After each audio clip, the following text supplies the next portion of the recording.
Who's that? Commander Claw. Who's bad? Commander Claw. Well, welcome back to another episode of Breaking Brews. I am your host, Commander Claw. I'm here to bring you 5 EDH cards for different themes for the commanders that I like to showcase. And right now, we got dropped with Final Fantasy MTG spoiler cards. And what can you say? It's a week after Eighth Adrift, and it's just more product. But I'm not going to lie to you. This stuff is so cool. My friend from Arizona messaged me, who I haven't talked to in a while, was like, yo, I bought the boosters. I pre-ordered the boosters. I got you some packs, man. I'm getting this pre-con.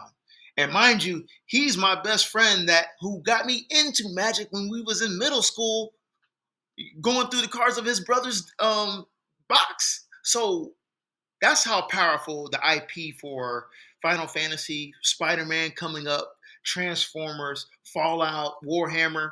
That's how powerful it is. It brings back nostalgia for players and gets them into the game of Magic, or brings them back into the game of Magic. But enough talking about nostalgia. Let's talk about Tidus, Yuna's Guardian. Bant colors, green, white, and a blue. 3/3 body. Legendary creature, human warrior. I always got to mention the creature types because you should always be looking for synergy for the creature types. Soldier synergies, human synergies, warrior synergies. It's out there in the world of Magic, and we're here to bring those cards to you. But let's talk more about Tidus's abilities. At the beginning of combat on your turn, you may move a counter from target creature you control onto a second target creature you control. Then he has Cheer. Whenever one or more creatures you control with counters on them deal combat damage to a player, you may draw a card and proliferate. Do this only once each turn. So, let's talk about this. Let's unpack this. I do think it's kind of underwhelming to move counters from creature to a creature, especially if it's just one. So, in this episode, I'm bringing you ways to move multiple counters from one creature to another. All right? And also, players, if you're new to Magic, there's more counters than just +1/+1 counters. There's charge counters. There's indestructible counters. There's first strike counters. There's vigilance counters. There's flying counters. There's so many different type of counters that you can put on creatures or lands or other permanents. But we are restricted to Tidus's ability onto creatures. But that's not to say that creatures can't become lands and move those counters from lands onto creatures. Vice versa. Ooh, I'm giving you a lot of previews for this Breaking Brews episode. So sit back and relax with me as I talk more about Tidus. I do think you enjoy these first cards, so let's get talking about them.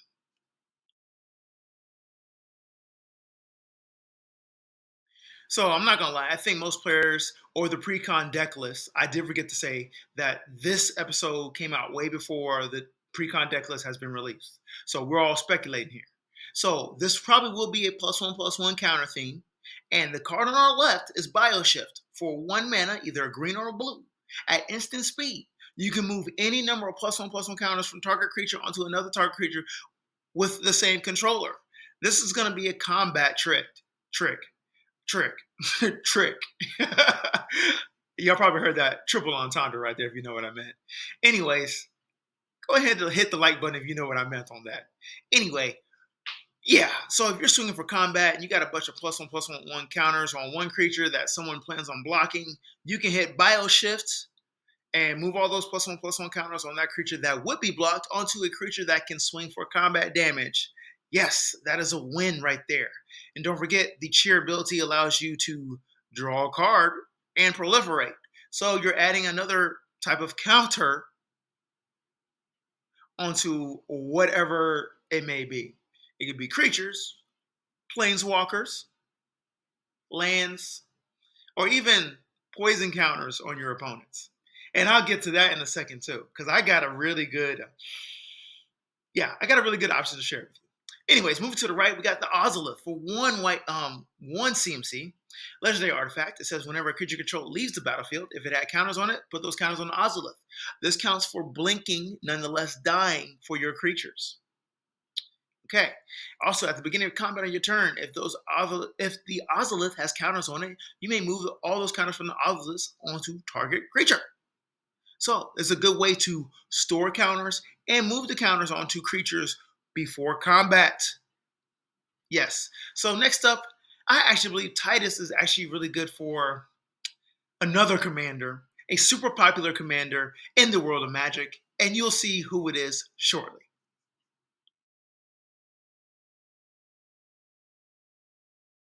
How could you not see? How could you not see this coming? This is the perfect card to be in the 99 of an Atraxa deck. Atraxa is green, white, blue, black. I believe it's called Witchmaw is the color scheme. Okay? 4/4 body, legendary creature, angel, horror, flying, vigilance, death touch, lifelink. At the beginning of your end step, proliferate. Tidus goes so well with her. Like, if you never played with Atraxa, okay. Let me break it down into categories. There's players that have an infect deck with her. There's players that have a +1/+1 counter deck with her. There's players that have sagas with her. There's players that do planeswalkers with her. The reason why she's so powerful is because it's the four colors. There's only two other commanders that has green, white, blue, and black. Otherwise, you got to play with Urborg, which is all five colors. But this is super unique because you're able to proliferate at the end step. And when you proliferate, you can add one extra counter of one thing to what of one of those things are. So it's really powerful with planeswalkers because you get an extra loyalty counter, which increases your opportunity to go for your ultimate. The +1/+1 counter theme is awesome because all your creatures get additional +1/+1, and the color scheme that you got going on with Atraxa allows you to ramp, allows you to protect, it allows you to drain your opponent's life, it allows you to blink. It does so much, y'all. So there's no other reason why Tidus doesn't go with it because you can move those counters onto another creature or onto Atraxa if you wanted to do her as a Voltron or equipment commander. Then even when you deal combat damage with Atraxa and you have Tidus on the battlefield, you get to draw a card and proliferate. You're just winning here. And it's only 3 mana for Tidus. So what are we talking about here? This is like an auto include for Tidus in an Atraxa deck.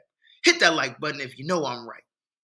Let's move on to my favorite card that I think goes well in a Tidus deck.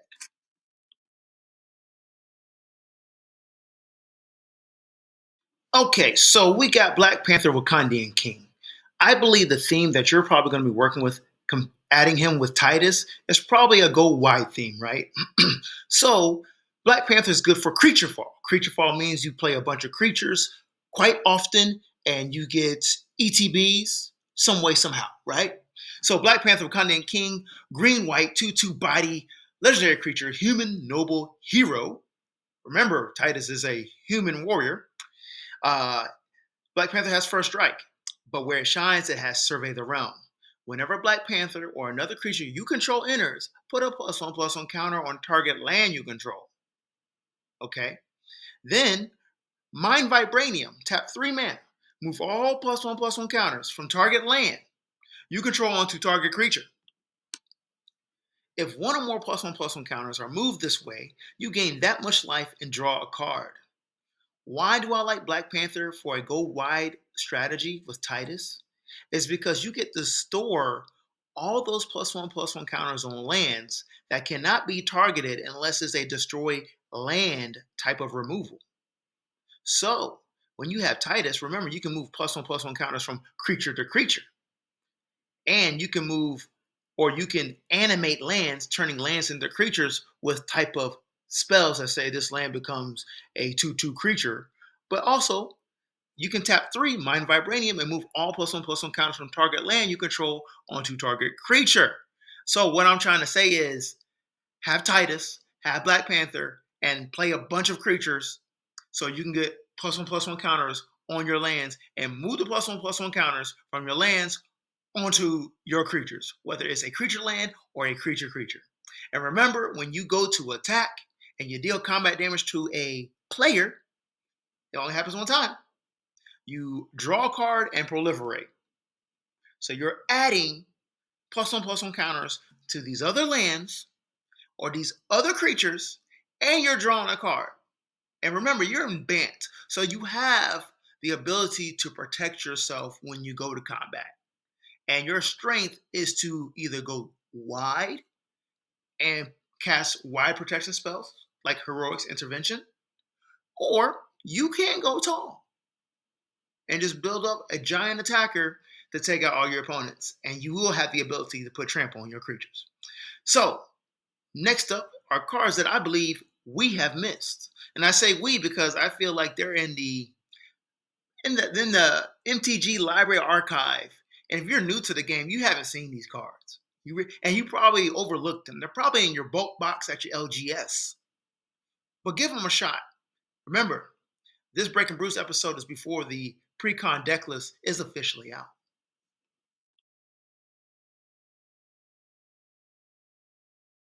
So, all you old school Magic players, if you're watching this video and you play through the Mirrodin block, you know this card.